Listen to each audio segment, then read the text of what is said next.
Welcome. Welcome to the Ministry Forum podcast, coming to you from the Center for Lifelong Learning at Knox College, where we connect, encourage, and resource ministry leaders all across Canada as they seek to thrive in their passion to share the gospel.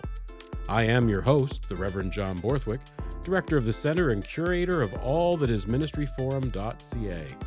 I absolutely love that I get to do what I get to do, and most of all, that I get to share it all with all of you. So thanks for taking the time out of your day to give us a listen, whether you're a seasoned ministry leader or just beginning your journey.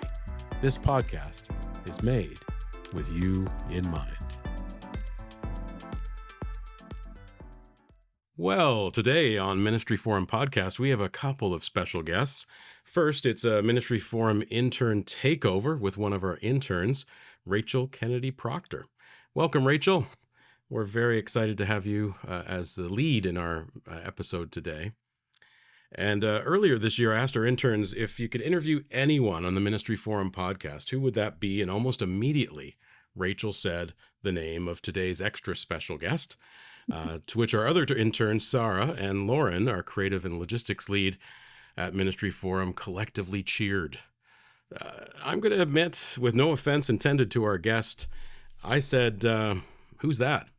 And so I did go on a bit of a dive over the last few months, just sort of checking out their social feeds. And what I've gleaned, I think, is that they are an evangelist for mullets and tattooing, especially hands.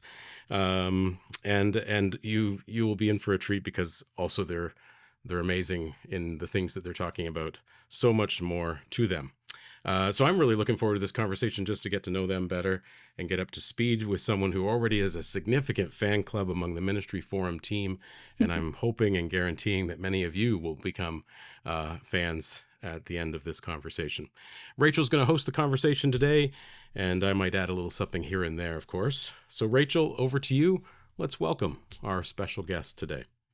Well, thanks, John, and thank you, Brian, for joining us today. It's really great to have you this morning.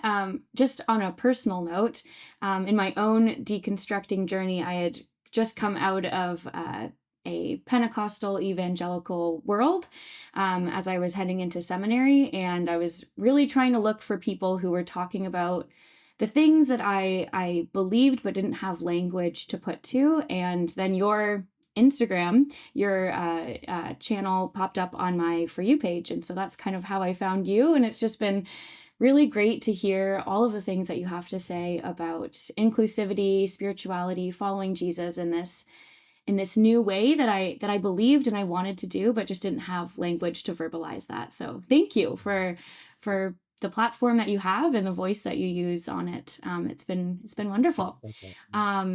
But I think maybe a good place to start would just be to ask you to tell us a little bit about yourself for our listeners to get to know you a little bit better. So yeah, can you tell us a bit about yourself and how you've fallen into the role that you have now? Yeah, so I'd like to think that I'm an evangelist, not just for mullets and hand tattoos, but also for just really being your full authentic self, whatever that looks like. And for me, that's what it looks like. And I think that's been, I talk about Jesus, I talk about a lot of different things, but maybe that's even the core of it is learning to listen to yourself at the end of the day, something that I was not taught to do in my evangelical upbringing. So hard to know where to start. I was an evangelical pastor for 8.5 years. And before I began a deconstruction journey that included resigning from that pastoral position. But prior to that, I was not actually raised in evangelicalism. I was raised in fundamentalism. I'm the son of an independent fundamental Baptist pastor. And so actually, when I left fundamentalism and became an evangelical, that was like a big progressive shift for me at the time. Because I was raised in a tradition, King James Bible, no pants on women, no rock and roll music of any kind. Like Chris Tomlin and Stephen Curtis Chapman were considered too liberal for our church type of thing. Wow. Electric guitars and drum sets were worldly. And I went to Bob Jones University. I don't know if you're familiar with it. It's a fundamentalist university. I had to keep, hair off my ears, no frayed pants, had to make my bed every day. You get demerits. I got 50 demerits one time for dancing. I did the sprinkler. Yeah, so it was that kind of a deal. So you can imagine when I discovered evangelicalism, where you could be a Christian and hold to most of these Christian beliefs, but not look like a total weirdo. Like you could wear normal clothes to church, pastors could have jeans, have an occasional tattoo, drink a beer. It felt very liberating for me at the time. And so that was in Hmm. some sense my first like step of deconstruction. And I was quickly excited by because as a pastor's kid, I was constantly being asked like, "You want to be a pastor like your dad?" And I always said no because I simply couldn't see myself in that world. It was so confining, so constricting. I couldn't Hmm. be myself in it at all. And so getting this glimpse of, oh, I could be myself in some ways was really powerful for me because it meant that I could have some of these external things without having to sort of rearrange the furniture on the doctrines that I had been raised with. Which was a really scary Right. thing to do, to think that some of those things might not be true. I mean, Hmm. my view of God was shaped by what was handed to me by my parents, which was very much a heaven and hell decision that here's what you have to believe. God is holy. You're a sinner. Hmm. You're born worthy of hell. You have to be forgiven of your sins, or else you're going to go to hell.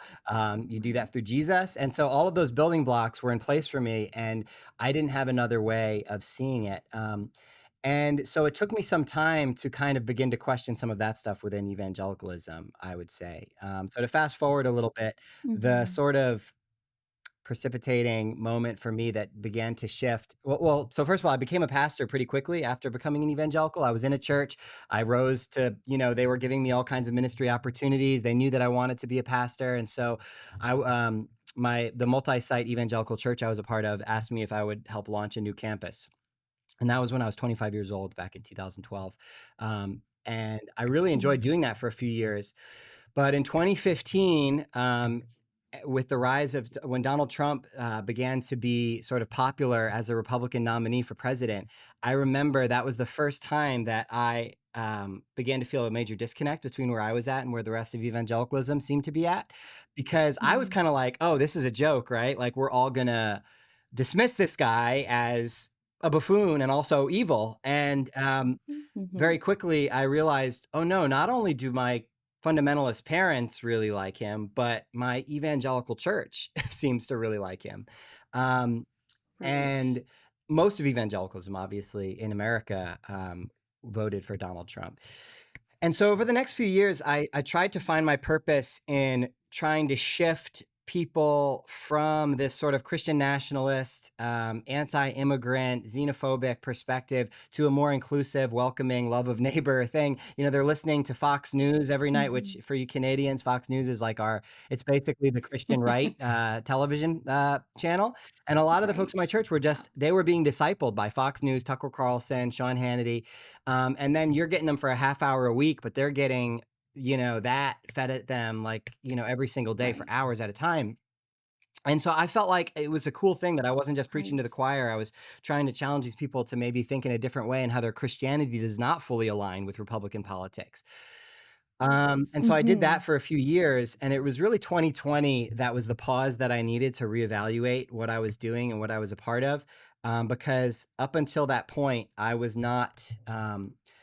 I found a lot of purpose again in sort of pushing back against the tides of Christian nationalism, but I don't think I had been fully Hmm. conscious of the ways that I was also silencing myself and preventing myself from listening to really my own conscience, because I knew that there were certain lines I could not cross within evangelicalism, or I would have to step down or lose my job. And in addition to losing my salary, it would mean losing my entire network and relationships and all the people that, had Hmm. built up my ministry and my future and all of that. It was like that was my whole world. And really, the main one I think was LGBT inclusion. Um, to Hmm. say there are certain things in evangelicalism that you can say and you're kind of controversial and progressive, but you can still be an evangelical. For instance, when I would preach Mm. against white supremacy, I some people did leave the church. Some people were angry about that, but nobody said that I was a heretic. But I knew that if I Mm. preached that we should accept queer people, that would be like the straw that would break the camel's back. And I realized, Right. yeah, that I was not being fully honest with myself, and that, yeah, I think pastors in some ways are like the least objective about any piece of theology because your salary and network of relationships are tied to holding to particular pieces of theology. And so even though like pastors have Yeah. like often theology degrees and they might seem the most qualified to assess a particular piece of theology, if you're under that kind of institutional pressure, I don't know that you can see things clearly.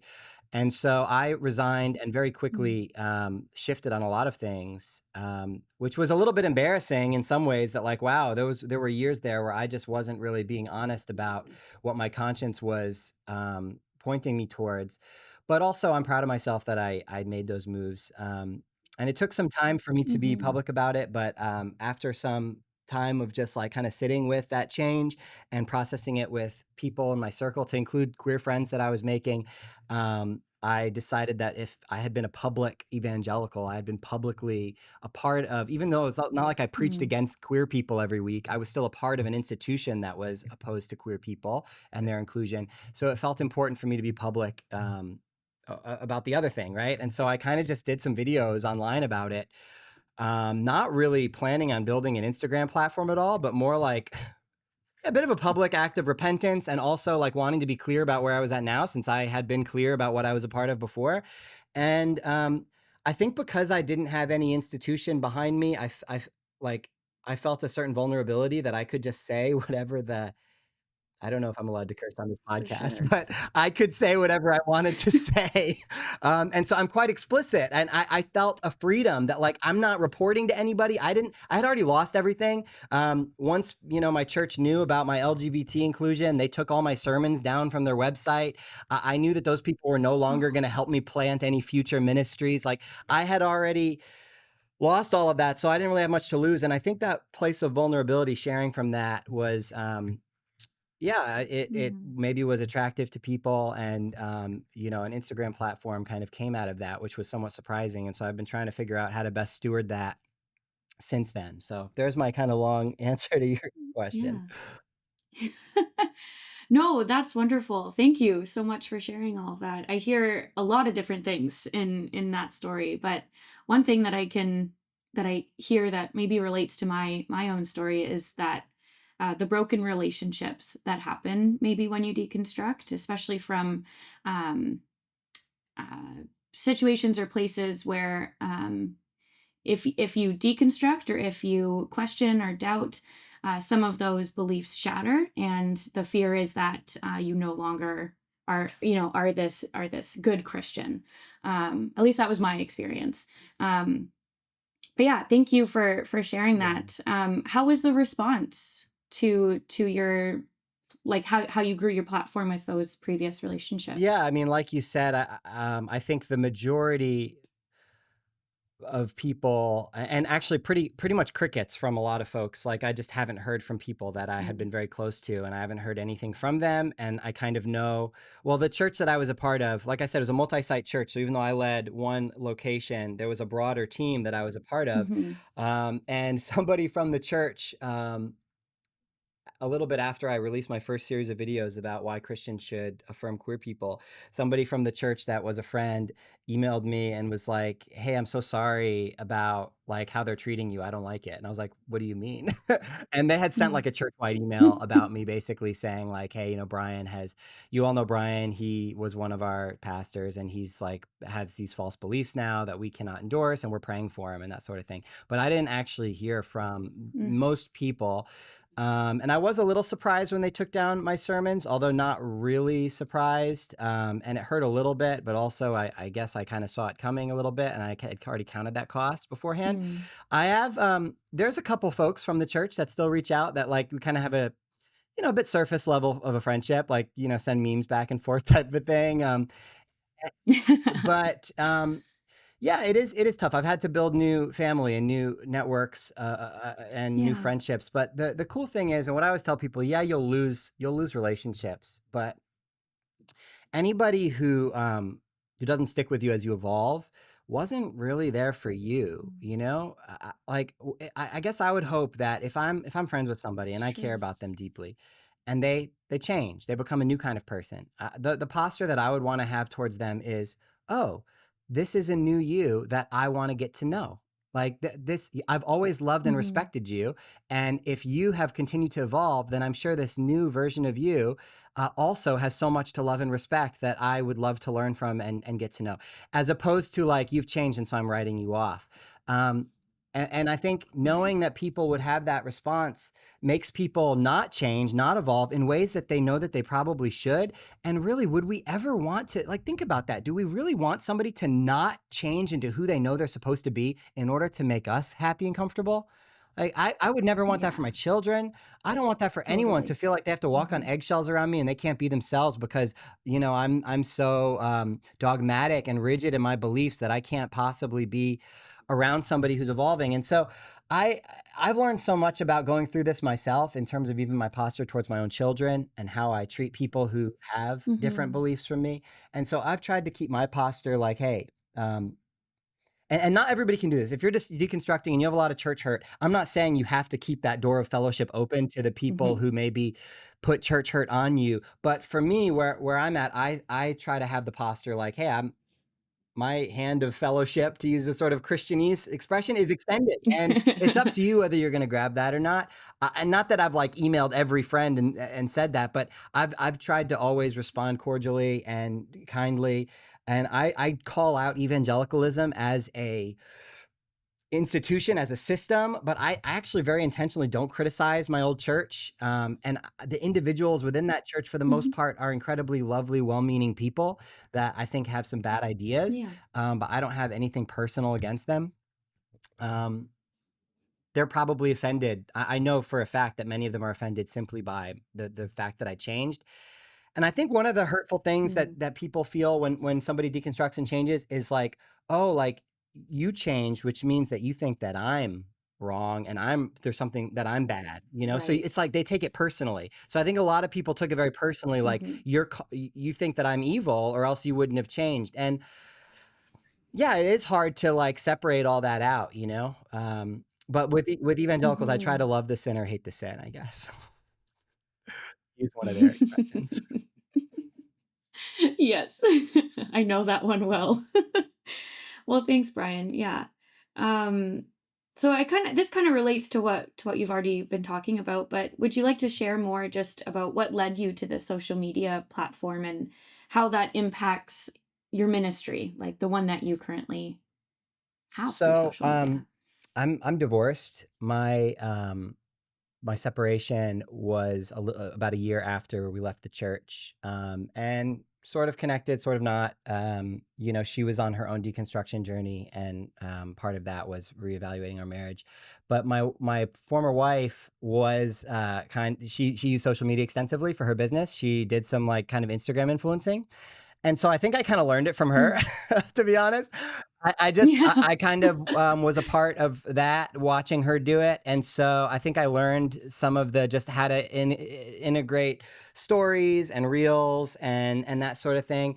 Um, and so it seemed natural for me. It wasn't something that I did very intentionally, honestly. It was like I literally, like I said, Right. was trying to just be public about where I was at, and it seemed like because I had lost my I'm no longer a pastor. I don't have a preaching pulpit, but we all have actually a public square available to us through social media. All of us have, in some sense, access to Totally. that public square. And so at the time, I only had, I think I had 800 followers when I first started posting, and I had no idea of what would happen. It was very surprising, but I had things to say, and I think I had been, by the time I started posting, it had been over 2 years since I had been a pastor. And so I used to be preaching every Sunday morning, and all of a sudden I wasn't preaching at all. And so I think I had some bottled up Yeah. things to say. And it just felt good to say them out loud, whether anybody was listening or not. And then, folks started listening. And Totally. I have found that, I've tried to, I'm sure there's all kinds of reasons for the growth of the platform. I think there's probably even this has been pointed out to me that there's probably some white supremacy in there. The fact that there's like a white man speaking about these things that so many minorities and people of Mm. color and queer people have been speaking about for a long time, but they don't necessarily have that. The platform doesn't necessarily grow. I try to steward my platform by platforming as many marginalized voices as I Mhm. can. Um, But I think even in that, there's something that's a little bit healing for folks to see somebody change publicly, to see somebody who maybe used to be a voice speaking for a white supremacist system, now critiquing that system, Mm. and a system that did give me a position of power that I lost, and now I'm critiquing it. I think is like a helpful thing for people when so many, unfortunately, pastors, white straight pastors, they're used to those voices just being Mm-hmm. voices of upholding the status quo and those systems of domination that keep people out. And so I think that's a little bit refreshing for people. I would hope that we get beyond Mm-hmm. needing a white guy to say it, to take it seriously. I think that that's like really sad, and I am like self-aware about that. That for Yeah. some people, um, they didn't take inclusion seriously until they heard a straight white guy talk about it, and I think that that's a bummer. That Right. being said, I can't help but be a straight white guy, and I think that straight white guys should be talking about it. Like, what Mm-hmm. else am I supposed to do but talk about it? Especially because for me, it is an act of repentance and reparation in some sense of the fact that I was a part of an Mm-hmm. institution for some years that kept people out in that way. Um, Mm-hmm. so yeah, I think the deconstruction world is a weird one. There's all kinds of different voices. I think another thing that is interesting about what I'm doing is that I am still a Christian and I do still talk about Jesus. And I'm not only being critical of evangelicalism, I do believe that there is a better way to follow Jesus. And I have so much Mm-hmm. respect for atheists, agnostics, and people who can no longer identify as Christian. I no longer believe that you have to be a Christian in order to have a relationship with God or a connection to God, or even that you have to believe in God in order to be someone who is walking in integrity and in this world. And so I don't put that on people, but for me, my spiritual pathway is still in the way of Jesus. And I think for so many people who have deconstructed, they're trying Mm-hmm. to figure out, do I have to throw everything away? And maybe they do, maybe they have Yeah. to, but sometimes they don't want to. And I don't think you do have to. I do think that Jesus, you don't Jesus offers us a beautiful spiritual pathway that is different from the toxic theology that wounded so many of us. And I try to not only Mm-hmm. critique evangelicalism, but also show how not only is this wrong, but it's actually not really representative of the way of Jesus. And so I think that's maybe resonating with Mm-hmm. folks as well, is that positive vision for what it could still look like for us to follow Jesus in a way that's not exclusionary, that is inclusive, and also Mm-hmm. liberative, that is fighting for collective liberation and the beloved community, which is what Jesus was all about. Jesus was not all about saving Yeah. disembodied souls from hell. He was about building the kingdom of God on earth as it is in heaven. Yes. Amen. Amen. Yeah, no, absolutely. Um, that personal spiritual journey, that is so important. And to say that an individual's is wrong or not worthy of, or because it doesn't match, what this institution says, then it's not valid. That's such an anti-Jesus way of thinking about your relationship with God.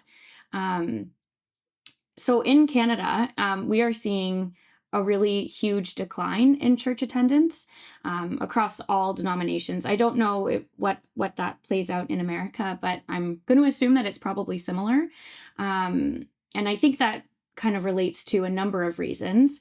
But is there something that you are experiencing in your area of ministry or in your context that you believe contributes to such a huge decline? And how do you view the future of the church or things around that nature? Yeah, I think as people who are in the world of professional ministry, we get scared about numbers like that. And I wonder Yeah. if I just don't know if it's always a bad thing. I wonder if some things need to die. I wonder if Mm-hmm. some of these institutions that were more about institutional power and conversion and really colonization, these institutions that were built on Christian supremacy and white supremacy, um, if Mm-hmm. it's not true that maybe we need new wineskins. And I think the reason that's so scary for us is that we're Mm. trying to build careers in those old wineskins.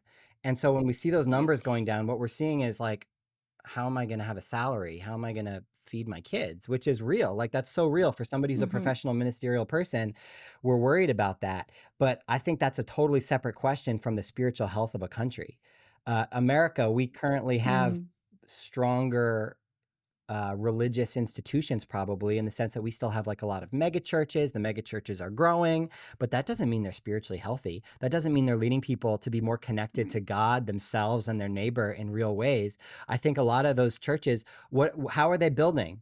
Where are those tithes coming from? Where's that money coming from? It's coming from Mm-hmm. pulling levers of guilt and manipulation. When they're counting numbers, what are they counting? They're counting people that they've convinced that they need to be saved from a wrathful God in order to avoid going to hell. They've scared people into a conversion, then they count that number, and we count that as spiritual success. But is that spiritual Mm. success? I don't think Yeah. so. And so I do think there are real questions to be asked about, like, what does it mean for us who want to pursue vocational ministry? What does that look like in a world where church is declining? I don't know. I think I'm wrestling with that myself. Yeah. I don't really get paid from I think some people see like, oh, I have 170,000 followers on Instagram. He must be like really flush with cash. Instagram does not pay me for followers. My videos are not even Yeah. monetized because almost every time I post a reel, I get a notification from Instagram that says this reel does not qualify for monetization. It doesn't meet our monetization policies because it's about religion or politics. Of course. um, Right. and so I don't really get brand deals because brands don't really want to be associated with somebody that's talking about religion and politics, right? Um, and so I don't think Super being a fair. social media influencer is the answer. In other words, um, I think that there is a hunger for spiritual community. That is a human thing that will always be a human thing. I'm not sure. I don't know that vocational ministry will look the same. I think we're going to see a lot more bivocational ministers. I think part of the problem Mm-hmm. is we built a whole system that requires very expensive and very long ministry degrees that was with the assumption that you were going to get these flush ministry appointments in these large churches that have the Yeah. cash to pay for pastors that have big expensive degrees. And it's just that system is going away slowly, but it's going away. And I know I'm talking to a seminary right now and seminary students, so maybe that's great. But No, it's I think, good. there will be online things. I know of virtual churches that are gathering and doing pretty well. Mm. I do think, I think, so in America right now, it's interesting. I've been seeing a lot of despair in the wake of a second Trump election. But one of the things that I'm Yeah. seeing, even in the secular world, people saying like on Twitter and on threads, and yeah, I'll still call X Twitter forever. But they're Yes. saying like, wow, how are we going to survive the next 4 years? What we need is community.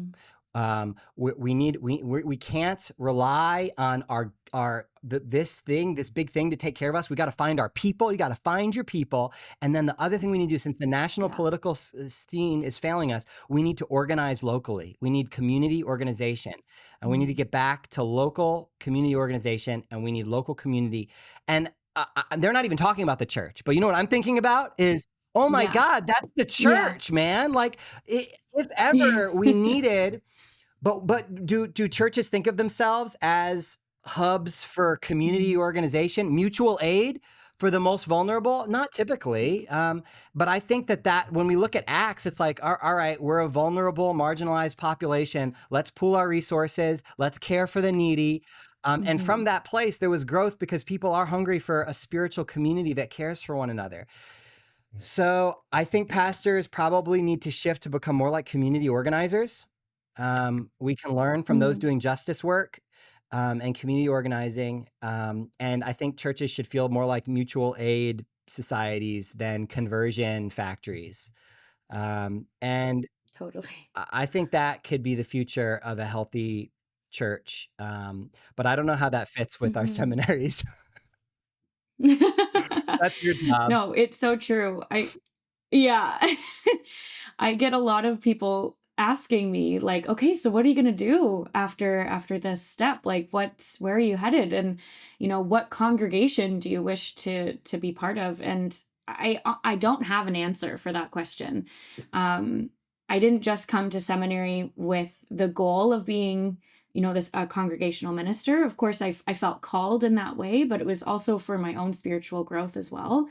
Um, but yeah, I don't think it's going to look like anything we've ever experienced before. I think it's going to be completely different. And like you were saying, Brian, there can't be resurrection without death. Some things need to die so that we can get on board with what God's doing, and lament those things, because I do know that there's people who feel as though the things that are dying is part of their identity, and what felt like church for them for a number of years is not feeling like that in the same way. And so I do think we need to lament that.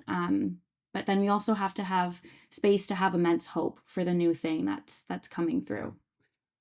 Yeah, and a lot of people who are Mhm. deconstructing are not landing in progressive churches. They're deconstructing Yeah. and they don't want to return to church. And I think I do Yeah. try to. I go to a church still. I'm in a Methodist church, Hmm. affirming church, and I try to let people. A lot of people don't even know about affirming progressive churches. Their view of Christianity is that it's that anti-gay religion, basically, right? And Right. so I think letting people know that there are these safe spiritual communities, I try to talk about it a lot, and I'm surprised by how often people are surprised that churches like that exist. Because for me, I've been kind of a Wow. part of one for so long that I'm like, yeah, there are so many churches like this. In fact, the majority of the Protestant denominations are that, but most churches in America are not mainline denominational churches. Most of them are either Mm. Baptist or Southern Baptist or non-denominational, which is and are evangelical churches outside of the mainline. And that's Hmm. most people's perception of what Christianity is. Um, but I don't know. Even then, like I think that when we so attach our identities to our role as professional ministers, then we can be disappointed in people for not finding a church in their deconstruction. Like, well, just find a better church. Just go to a better church. And I why do Right. we want that for people? I want that for someone if that will feed their spiritual journey. But not everybody's going to need that. Some people will find the community that they need and the spiritual nourishment that they need, and they don't need to go to church to do it. And Jesus was never only Hmm. found in the church. God was never only found inside of our churches. Yeah. And I, I don't know. I think that we got away from that a little bit, and now we're kind of reaping what we've sown a little Hmm. bit. Yeah. Yeah, definitely. We're kind of maybe floundering a little bit, trying to find where our next footing should Yeah, be. I go to occasionally. So I have Yeah. my kids 50% of the time, and I usually have them on Thursdays. But when I don't have them on Thursday, I like to visit. There's an ecstatic dance group that meets nearby me. Which, if you haven't heard of that, Oh, most cool. communities, most cities have at least you have a ecstatic dance community. It's basically a group of people that get together. Mm. Somebody in the community puts a set list together, and they just silently, you're not allowed to talk, but you just dance for like an hour to the set list, and everybody does their own thing. Everybody's dancing their own dance. I'm not a dancer. Some people are That's professional very dancers that cool. are there, but also some people are just like whatever, right? Like they're just flailing on the floor and having a good Hmm. time. I'm doing my thing. And then afterwards you sit in a circle and you talk about like what you processed, what you felt in your body, what emotions you experienced, what you worked through. Mm. And the first time I went, I was shocked by how so this community, we met, we danced for an hour, and then we sat in a circle and people talked about how during that time they forgave people that they needed to forgive. They felt Mm. love, they felt beloved, they experienced that feeling of connection to the divine. They felt like we were all a part of one Mm. another, and they felt like they were, able to really enter into that feeling of solidarity with their brothers and sisters. In other words, deeply spiritual things. And there Hmm. wasn't an ounce of dogma taught. Yeah. Like this group does not have a statement of faith. Yeah. Um, but it has leadership, and you know what? They don't get paid very much. I think they get a little bit to, like, sustain the community, and they have day jobs. But that is a Right. spiritual community. They wouldn't call it a church, but it is this healthy spiritual community Hmm. without heavy-handed leadership, with leadership that helps the communication the community organize. They do potlucks. And I was just thinking like, "Man, maybe the church should be a little bit more like this." Like, we take ourselves so seriously, um, and yeah, that was just something I took away from that community, that there's other ways of doing this. No, I love We're just that. not gonna make as much money doing it, I Yeah. think. Are we okay with that? Yeah.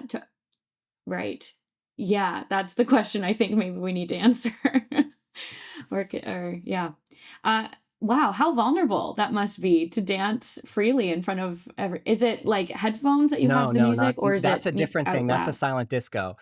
Okay. No, it's Oh, loud, okay. and Right. yeah, very vulnerable. Yeah. It was really good. It's a good embodiment practice. You have to kind of lose that Hmm. sense of like who am I performing for, and Yes. recognize that like I'm just going to bring my Right. best and fullest self into this expression. And what I found in that is that it gets me in touch with my body, and as I bring my fullest self into that, I'm also able to best connect to the greater thing. It feels like a metaphor for the whole big connected thing to me, that like each of us should be, the Totally. more in touch Yeah. you are with who you really are, the more you're able to bring that and love others out of that space, is what I found as I dance. Absolutely. Yeah. Oh, that is so cool. I know in our preaching classes, we talk a lot about embodying what you're preaching about. Sometimes I find I don't know what that means. I don't know what you mean by I don't you want me to run around the pulpit preaching, or what, like what does it mean to embody what we preach, like the mind body Mm. connection. That's a really cool, maybe I need to start dancing You should try it. for an hour a week. I want to just jump in on here, Please Rachel. do. Just yeah, the just two things that come to mind. Yeah, I immediately started I immediately started researching where ecstatic dance is in my own community. So thank you for that. Um, but I also started thinking of the Sufi tradition around whirling dervish, kind of the whirling dervishes, where as a part of a Oh, practice, nice. a spiritual practice, is this sort of whirling dance as a part of connecting that embodied practice. I wondered about that. And then I also every so often tune into the Riverside Church in New York City.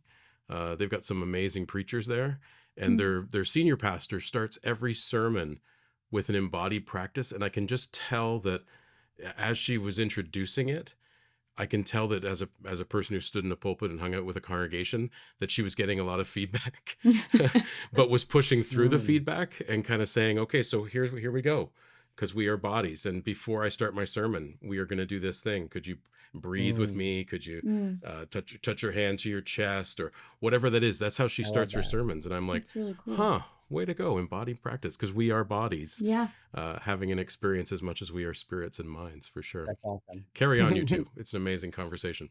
In all of your years of ministry, what would you say is one thing you found most challenging, and how did you overcome it or move through that? I mean, I loved being a pastor, and I hate to just skip to the end because there was a lot of beauty in my Mm, pastoral ministry. I do believe that even though overall I think the system that I was a part of was harmful, I don't think that everything we did was mhm, harmful. I think that yeah, many of our sermons did lead people to Jesus, didn't just attack their sexuality, um, and people's marriages were restored and all that good stuff. But ultimately, I think the hardest thing was quitting. I think the hardest thing was letting it go. mm, The hardest thing was recognizing that even though it was all I'd known, it wasn't who I mm, really was, and it wasn't I don't think an accurate representation of who Jesus really was, and that was a tough thing because mm, yeah, I always thought, so I was a site pastor, like I said, and I always thought that I would probably plant a church, and I assumed that I would plant a church through the network of churches that I was a part of. We were a non-denominational church, a part of a non-denominational network of churches. I went to conferences. I'd spoken a little bit at some of those mhm, conferences. I knew other pastors in our network. I knew that if I launched a church, I would have that network of support from those pastors. But this was a non-affirming, complementarian network of churches, and I no longer mm, believed those things. And coming to that place where I knew yeah. that leaving that would mean that I would lose all of that. I'd have to start from scratch, and I didn't even know where to start. It was like, well, do I join the Episcopals, the Methodists? I don't know any of those people. I've never met, I don't know any Right. of them, right? But I know that I don't fit here anymore. Um, Mm, and so that was the hardest thing. And um, I don't know that a lot of I think we do just, it's easy to just move forward with what we're a part of without really being introspective about it. Sundays mm. always come in too. Like, for me, COVID was really a helpful time to actually pause and be like, "What am I Yeah. doing?" Um, and to get real with myself. So getting real with myself, I think, was the hardest thing. And Yeah. then and then being quiet for, like, 2 years was also really hard. Just, like, sitting with myself and figuring out and I still don't have it figured out, right? It wasn't like after 2 years, like, all right, now I've got it figured out and I Hmm. can speak again. But I think I did. I think I was wise to give it some time, and to just study. I was in school during that time. Um, and yeah, so when I did start to speak, I think I had a more clear sense of who I was. And at least, I don't think I'm not who I'll always be. I know now that I'll always be changing, I'll always be evolving. Um, I Hmm. have an openness about that. I've even come to terms with the fact that, like, man, if someday the label Christian doesn't fit me, I'm okay with that. I'm not Hmm. set on my spiritual path always looking like what it looks like right now, and that's okay. I have an openness Hmm. to that. But I think I Hmm. came to a place of settled, like, okay, I don't need, I think I know how to listen to myself now, and I know that I can accept those changes as they come. Um, and yeah, getting to that place was difficult because I was indoctrinated by a system that said, don't listen to your heart. Your heart's deceitfully wicked. It's going to lead you astray. You can't listen Yeah. to really your conscience. You have to accept this inerrant word, which is really our interpretation of that inerrant word. And learning how to kind of tune out some of the voices that had been so formative for me. Like, to disagree with John Piper was a really big deal for me. Like, that Right. was like Yoda for me, you know? Like, can I really say that I Hmm. know better than that guy? Like, that felt so arrogant. But at this point, it's not that I know better than Right. him. I just disagree with him, and I don't think that his interpretation is automatically better than mine, or that I have to listen to him just because he's older and has more book deals. Like, that's not how it works, you know? Um, and yeah, so I think that that was hard, killing your darlings, and Hmm. yeah, kind of Yeah. recognizing that some of these people that you've looked up to for so long. Tim Keller was a big deal for me. He was like my favorite pastor for a long time. You're Mm. probably familiar with him. And when he died, I had very Yeah. complicated emotions, because on the one hand, yeah, I had Hmm. listened probably to more Tim Keller sermons than any other preacher. I'd listened to his sermons. I was very familiar with his catalog. My preaching was probably very influenced by his. I was kind of like a hipster Tim Keller, basically, when I was preaching. I would say, like, a lot of my sermons would come across that way. And so, Yeah.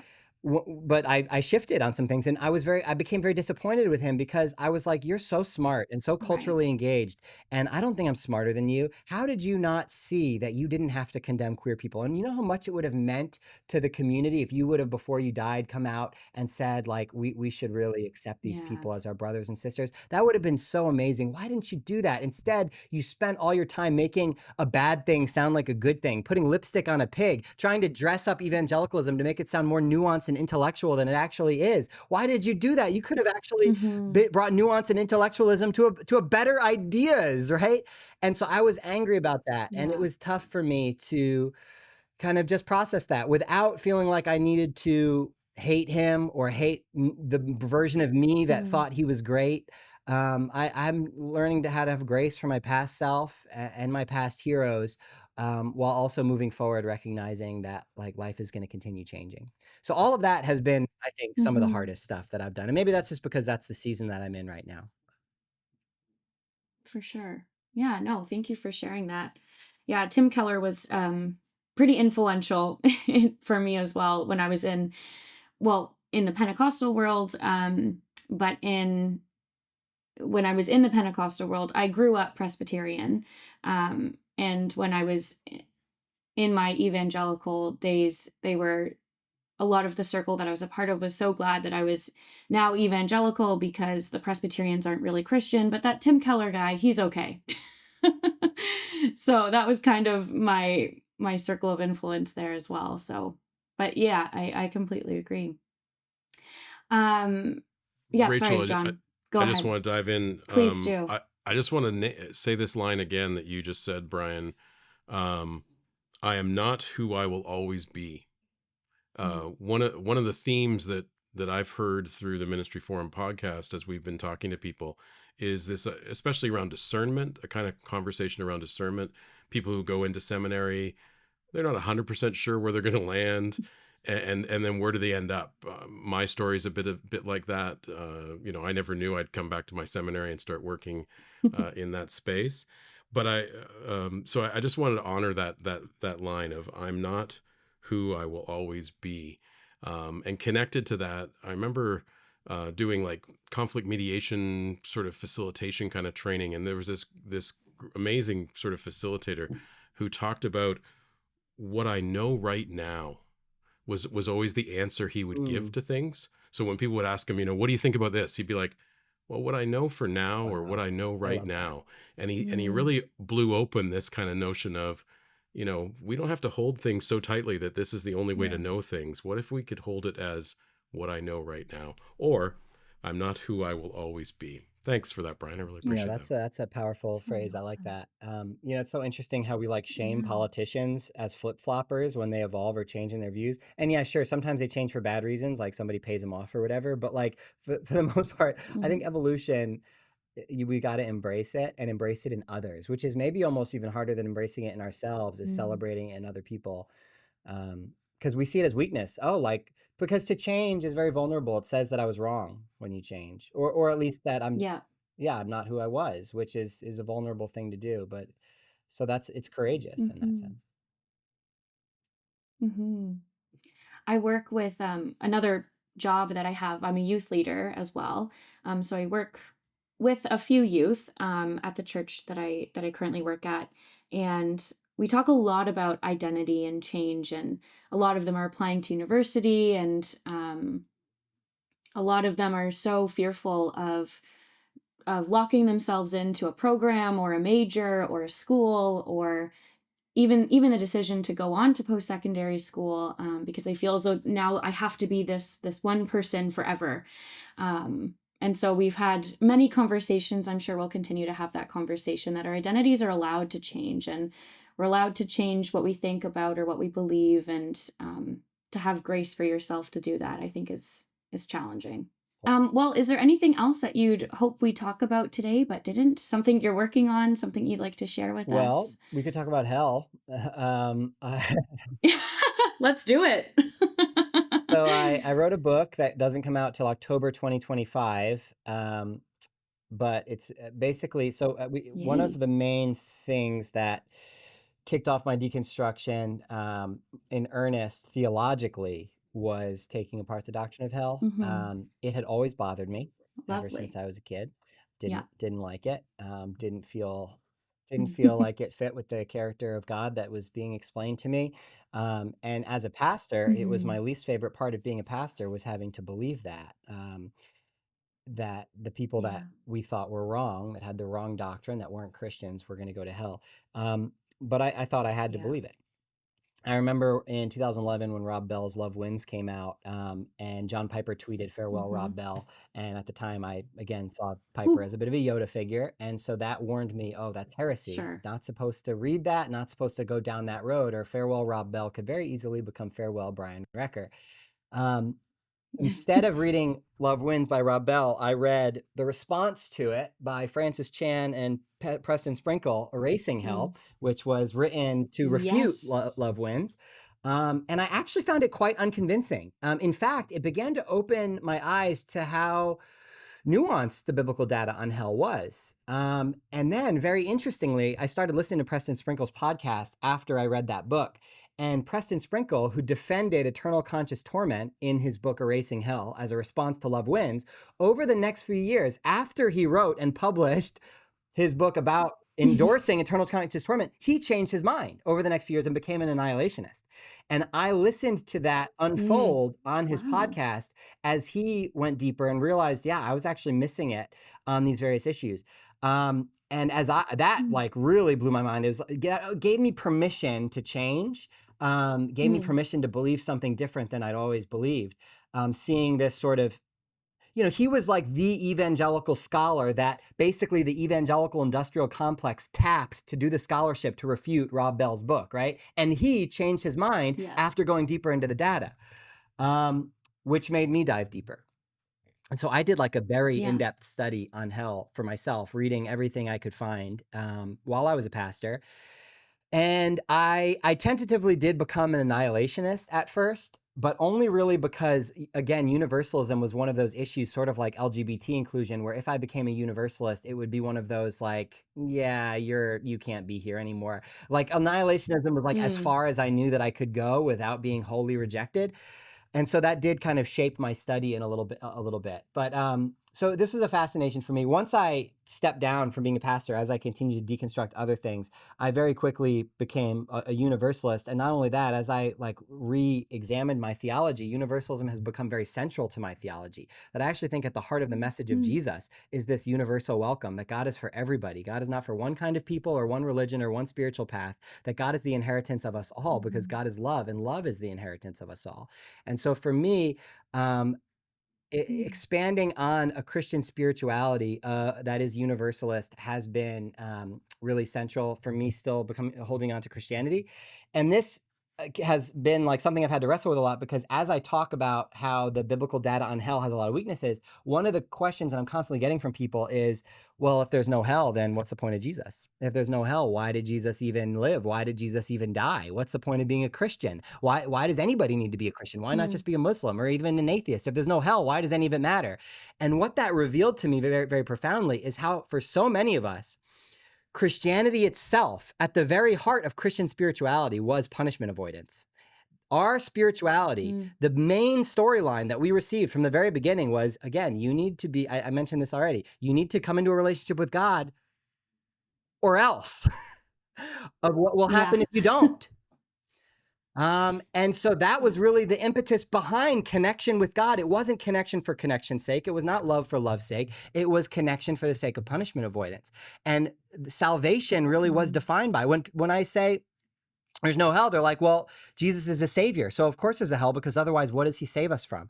And so the salvation that we learned was primarily Mm. in terms of negative terms. It is about what we're saved from. And I recognize that for so many of us, we did not learn a Christianity with a positive spirituality for this world. We learned a Christianity about punishment avoidance in the next world. And so Yeah. basically, I started writing about this, deconstructing the spirituality that we learned, because ultimately, I think believing in hell does make it impossible to truly connect with God. If you think that who God is ultimately is someone who's going to Mm. punish you if you're wrong. Um, it Yeah. disconnects you from yourself because you're born into this original sin, into this place of you actually who you are deserves to be punished. You're this vessel of wrath, right? It also disconnects you from other people that you think you have to save them, you have to change them, you have to convert them. You cannot accept them for who they are. Right. In fact, if your neighbor is not a Christian or is queer, it's actually an unloving thing to accept them for who they are because who they are is going to have them damned to hell. Right. What you actually have to do is change them in order Right. to truly love them. So it mutates our idea of what it means to love God, love ourselves, and love our neighbor. And so I wrote a book about Totally. deconstructing a spirituality of hell, and deconstructing what the Bible Awesome. says about hell. And then like from there, why did Jesus live? Why did Jesus die if not to save us from hell? What does it mean to be, why become a Christian at all if Mm. it's not about saving us from hell? Like, why do we need to become Christians? If God loves everybody for who they are, then why not just be a Muslim or an atheist? Is it important to convert? What can Christian spirituality mean for us if we believe this thing is actually about this world, not the next world? And so Right. that's what I've been wrestling with. And so that book comes out next October. It's called Hellbent: Next How Fear of October. Hell Holds Hellbent. Christians Back from the Lovely. Spirituality of Love. So we can talk more about that if you Amazing. want in the next 10 minutes if you want, but that's kind of the pitch for the book. And those are the questions that I've been wrestling with deeply over the last couple of years. I absolutely love that. Yeah, I am very excited to read that book. Thank you for sharing that with us. Um, well, maybe one question about hell. Um, I have a lot of friends who, we're in a religious circle or a Christian world, and now have like fallen out of it, but still maybe have these beliefs. And one of them mentioned to me, "I'll never not be convinced that what we're living right now is hell." And that something that the next life, the life after this, will actually be Hmm. paradise or heaven or whatever. Did that influence any of your thinking or thinking, deconstructing hell? Yeah, I think when I think about hell in the Bible, hell is in the Bible. Hell is a metaphor, and I Hmm. believe in hell. Hell is real. Hmm. A metaphor is real when it represents a truth. And Hmm. the metaphor of hell that Jesus used, the primary one, was Gehenna.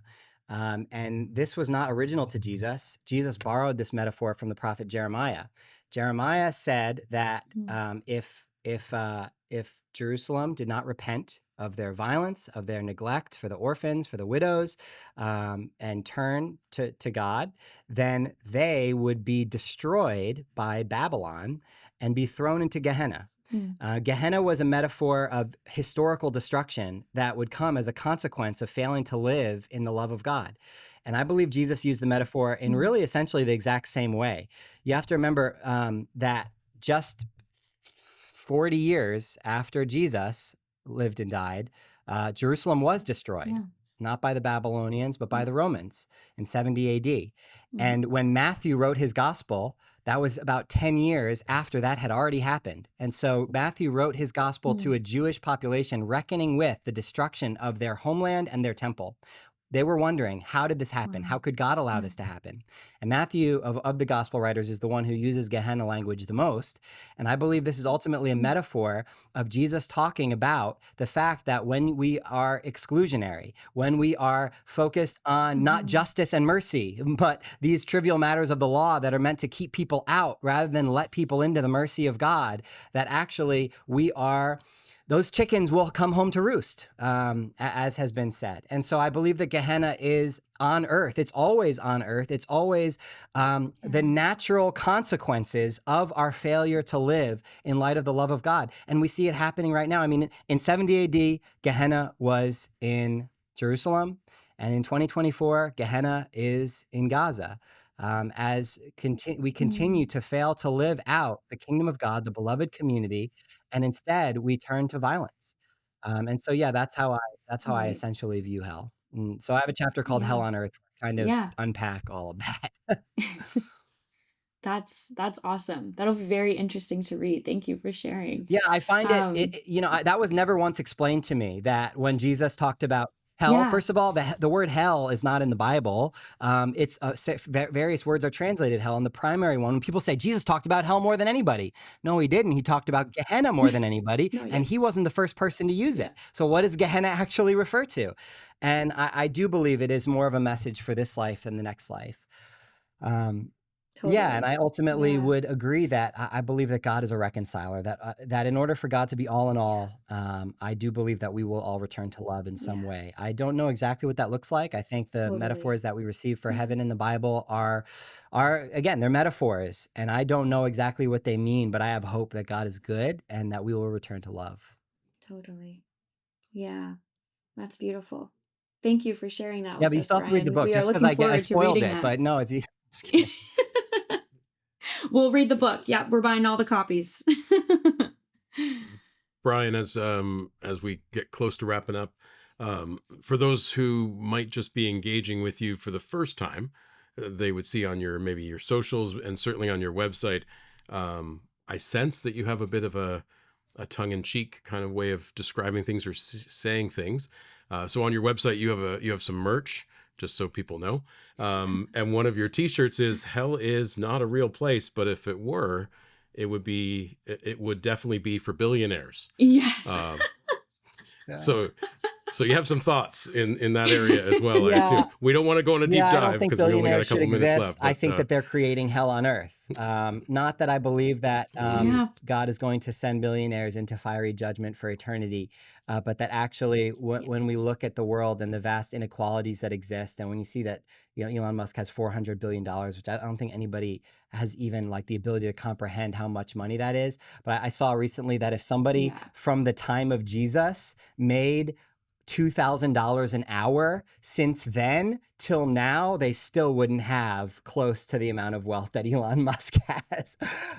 That's Yeah, crazy. this is not, in other words, money that you can earn from work. This is money that you get from Yeah. exploitation. And it's greed. And I hate that we allow it. And so, Yeah. I do have thoughts about that. Totally. No, totally. I love it. absolutely, yeah. Well, and it's often fascinating. You talk about that evolution piece of how people, if they're reading their Bibles and if they just stick with the Gospels and read the Gospels regularly and take them in. My perspective has often been, if you're actually reading these Gospels, you'll find inconsistencies. You'll find sort of interesting things that just don't make sense all the time, or because they needed a good editor, like someone needed to take the four and just put them all together. And I think there's been some attempts. But the other thing is, you often hear people talking about, well, I don't think my preacher should be political, or speak about, politics kind of things. But you look at some gospels and you think to yourself, well, how could you not read the Gospel of Luke with an eye of like revolution, economic upheaval, all these kinds of things? I don't know what book you're reading. I don't know who And you're I reading. don't think that pastors shouldn't get political. He literally flips a I table. do love that I'm not a pastor, so I can what's just that? get political and nobody like judges me for it because I'm just a guy on social media. But I agree about the Gospels. I love diving into the Gospels. In fact, I'll let you know before we go that if you're looking to dive into some of my work now, I write weekly on Substack. And what I've been doing for the most part is meditations through the life and ministry of Jesus, and just meditating on some of these stories from Jesus, the parables, the teachings, the life of Jesus, and basically showing again, like, this points us towards a spirituality of love, liberation, and inclusivity. And you don't have to stretch the text to get there. You just have to read the text and meditate on it. And so I've been really enjoying doing that for folks who are like, oh man, I'm just so hurt by my church. And, I don't know what spirituality looks like for me anymore. For some people, they need to ditch Christianity. I get it. But why learn a new language when the language that we have in the book that we already have, like the love and liberation, is there? The spirit, it's there within our spiritual tradition. And so I've been enjoying mining it. And so my Substack is called Beloved, and where I'm kind of going into a spirituality of belovedness in the way of Jesus. So if anybody wants to check that out, brianrecker.substack.com. That's awesome, Brian. And we'll have in our show notes all sorts of different ways for folks to connect with you if you'd like. Just from me personally, I've really, really appreciated this conversation to learn more about your story and hear the things that you're passionate about. I'll definitely be checking out the book in October 2025. I'll leave it for Rachel to have the last word as a part of bidding adieu to Brian. Thank you for your time, Brian. We really appreciate you. Yeah, well, again, thanks, Brian. This is like a full circle moment for me, watching you do all your deconstructing online to now actually being able to talk to you. It's really, really cool for me. And so thank you so much for sharing this hour with us and your thoughts and the new book coming out. We are really appreciative at Ministry Forum. Thanks so much, guys. Great chatting with you.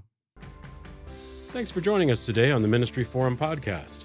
We hope today's episode resonated with you and sparked your curiosity. Remember, you're not alone in your ministry journey. We're at the other end of some form of technology, and our team is committed to working hard to support your ministry every step of the way. If you enjoyed today's episode, tell your friends, your family, and your colleagues. Tell someone. Please don't keep us a secret. And of course, please subscribe, rate, and leave a review in the places you listen to podcasts. Your feedback helps us reach more ministry leaders just like you. And honestly, it reminds us that we're not alone either. And don't forget to follow us on social media at Ministry Forum on all of our channels. You can visit our website at ministryforum.ca for more resources, keeping up with upcoming events, and ways to connect with our growing community. Until next time, may God's strength and courage be yours in all that you do. May you be fearless, not reckless, and may you be well in body, mind, and spirit, and may you be at